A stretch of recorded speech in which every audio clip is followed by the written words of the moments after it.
Dear students, in this video, in continuation to my organizational communication topic that we were talking about, we will here move on to the barriers in communication.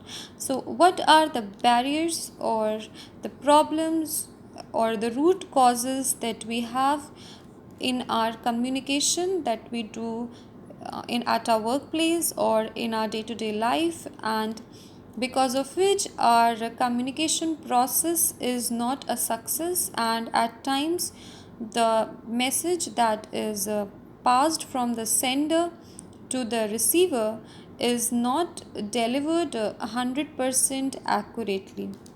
So we will look at the following barriers one by one, starting with physical barriers, then semantic or the language barriers, then cross cultural barriers, then socio psychological barriers, and last we have organizational barriers.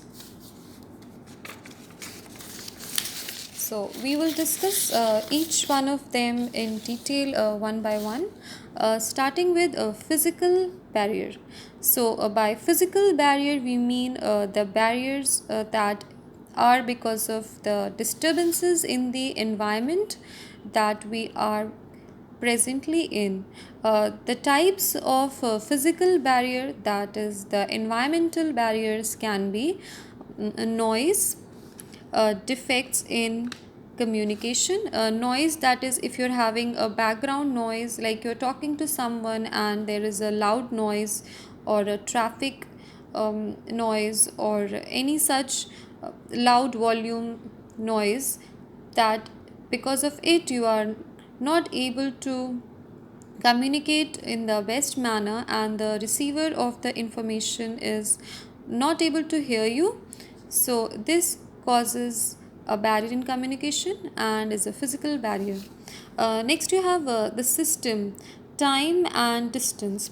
Also at times we see that because of distance, because the other person is quite far from you, or because of the misunderstanding in terms of the time that you have told, the information is not properly conveyed. Also because at times you have a lesser time to tell the information or to discuss the message, then also a barrier is caused.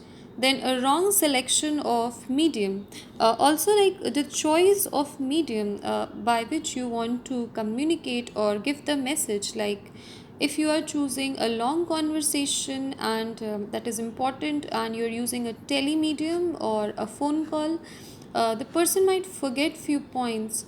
So if it is a very important thing, then it is preferred that you give a written message to the person. So whatever medium you are using, maybe a phone call, a mail, a fax, or whatever, that should be as per the message that you want to give and the importance. So this choice of medium is very important to be made correctly. Next you have temperature and humidity. Also at times when the person is not comfortable, he is because of a high temperature or lower temperature excessively, or it is a humid weather, then the listener might feel uncomfortable, and also this causes a barrier in the communication. Second, we have semantic or language barriers. So by language barriers, as we can see, they occur due to differences in the meaning attached to words or signs used in communication. People have different cultural backgrounds, or people have shortage in terms of their vocabulary if the language is not their mother language or their mother tongue. So this also causes a barrier at times, or even mispronunciation or wrongly pronouncing a word can create a language barrier. These are of certain types that we see, like misinterpretation of words. Some words have two or three meanings that are very close and at times person misunderstands the real meaning with some other meaning. Then difference in a language, as I told you, if that person is not very comfortable with the language, then also this barrier can occur. Then use of jargons. Jargons are the words which are known to a particular group or are customized or belong to some social group only, and not everyone is knowing them. So when you are using jargons in your communication, this also is a language barrier. Then bypassed instructions. Also, when a number of instructions are given at the same time, like 2 3 4 points, messages are maybe delivered by you at one shot, then it might happen that the other person is not able to focus on the message given, and this results in a barrier. Because of so many messages, he gets confused and things get mixed up. Next, we have a cross cultural barrier. So, by cross cultural barrier, we mean that culture actually refers to the behavioral characteristics of a group of people.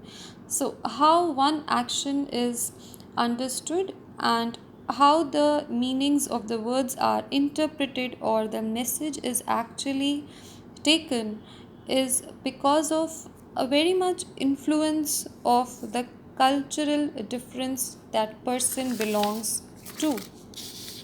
Like the different types of cultural influences that we have, you can see here, like there are two types of cultural barrier, individual and national. So by individual, we mean time, food, space, dress, manners, and decision making. So like time, as I told you, in chronemics, time language can be different for people.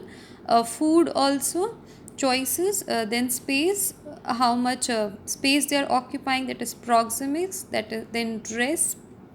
Then manners, because they have a different upbringing, they have been brought up from different families. Then decision making, and some individuals, they are very quick in their decision making, and some take time to think and rethink, analyze, and then take a decision. Then also national barriers are there, like education, what education level person is having. Maybe an illiterate person, a person from village who is not much qualified, might not understand a person who is from a metro uh, city. Then politics, people have a difference in their political views. Then religious views also at times, and social views, they might have some differences when it comes to the social class that they are belonging. And all this adds to barrier, because at times you don't want to step out from your cultural background and try to understand the other person. These act as blockers to your free flow of communication. So that's all in this video. We will continue with the barriers of communication in our next video too. Thank you.